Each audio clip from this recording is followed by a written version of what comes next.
tinggal tinggal kita lihat aja di pasal-pasal Undang-Undang Hak Cipta Nomor 28 tahun 2014. Rasanya kalau pelanggaran seperti ini akan cukup tinggi, jangan-jangan menyentuh angka M.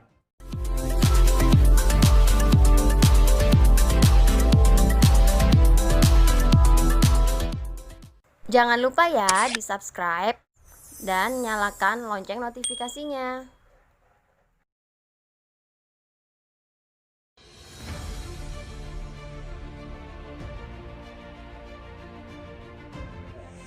Paling tidak sebetulnya kalau saran saya sebetulnya harus ada somasi dari pencipta lagunya, dalam hal ini adalah Novi Umar, pencipta lagu Aku Bukan Boneka, kalau nggak salah tahun 2007 atau 2000 berapa lupa ya. Itu pada Rahmawati KKY ini, bahwa lagu Anda mirip dengan karya saya, baik judulnya, unsur melodinya, terus kemudian temanya, dan kami punya data seperti ini. Kemudian deretkan aja dalam bentuk video. Yang satu itu Aku Bukan Boneka, satunya adalah Gege bukan boneka. Deretkan saja, judulnya mirip, terus kemudian temanya mirip. Apabila dinyanyikan mirip sekali gitu, hanya bedanya di aransemen. Kemudian dari situ kita menunggu jawaban dari Rahmawati KKY gitu. Kalau di yang saya baca di KKY waktu ketemu sama rekan-rekan wartawan, dia mengatakan saya mencipta lagu itu tidak punya pretensi untuk menjiplak karya orang lain segala macam. Kalau ini sama sebetulnya agak sulit dihindari gitu. Kalau itu sudah ada tindak lanjut dari pencipta lagunya, terus Rini Wulandari sebagai penyanyinya, dan satu lagi adalah label rekamannya sebagai publisher atau yang mempublish lagu ini ke masyarakat luas. Syukur-syukur kalau lagu ini sudah didaftarkan pada lembaga manajemen kolektif, apakah itu LMK KCI misalnya atau GWAMI yang menaungi produser rekaman. Dengan demikian itu akan menguatkan tuntutan terhadap Rahmawati KKY ini.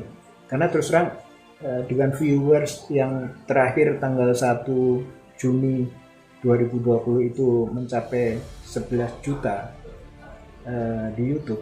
Pada saat itu sebetulnya nilai ekonominya tinggi sekali lagu ini sebetulnya. Dan Novi Umar ini punya hak atas lagu itu, karena di sana ada hak ekonomi yang sudah tercerabut dari aransemen baru di Gege Bukan Boneka ini. Jadi itulah yang pembuktian tuh kalau saya usul di pengadilan aja sebetulnya, karena kalau di pengadilan itu kan nanti akan mendapatkan kepastian hukum, hakim akan ketuk palu, dan hukuman itulah yang akan menjadi jurisprudensi. Suatu saat kalau ada kasus yang sama, tidak perlu kita repot-repot lagi untuk bicara di pengadilan terlalu panjang, sudah selesai gitu ya, karena sudah ada kasus yang sama pada 2020. Itu saya kira.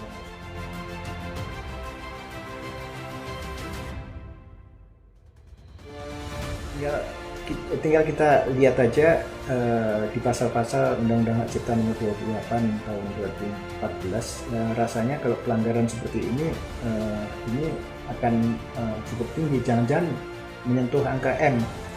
Belum lagi ada unsur hukuman badan juga yang bisa diberikan. Karena itulah kalau nggak salah KKY ini sudah takut kalau dipenjara suatu saat kan.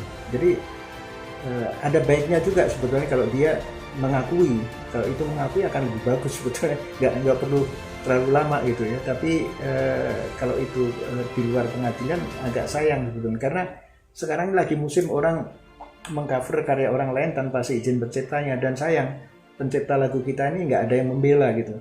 Padahal pencipta lagu itu kalau penyanyi tanpa ada lagu, maka dia tidak bisa mendapatkan kesempatan untuk menjadi seorang pencipta lagu hits ya. Jadi pencipta lagu hits itu adalah satu bagian kerjasama antara songwriter sama singernya atau sama penyanyi, antara pencipta lagu dengan penyanyinya.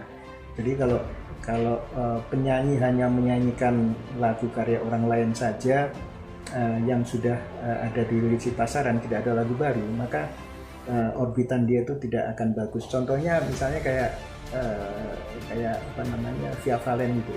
Via Valen kan mendapatkan lagu juga dari karya lagu Sayang ya kalau saya. Itu lagu Jepang, kemudian dikasih lirik bahasa Indonesia, dicampur bahasa Jawa, dan kemudian populer. Tapi pada akhirnya setelah ada pembicaraan tentang hal-hal macam itu, akhirnya itu kan selesai, masalah hak cipta bisa diselesaikan. Jadi itu yang harus dilakukan, bagaimana agar pelanggaran hak cipta itu tidak berlangsung masif tanpa menguntungkan pencipta lagu, karena pencipta lagu itu sangat dihormati sebagai apa ya, pekerja kreatif yang ada di depan, garda depan dari industri musik Indonesia. Satu di antaranya adalah pencipta lagu.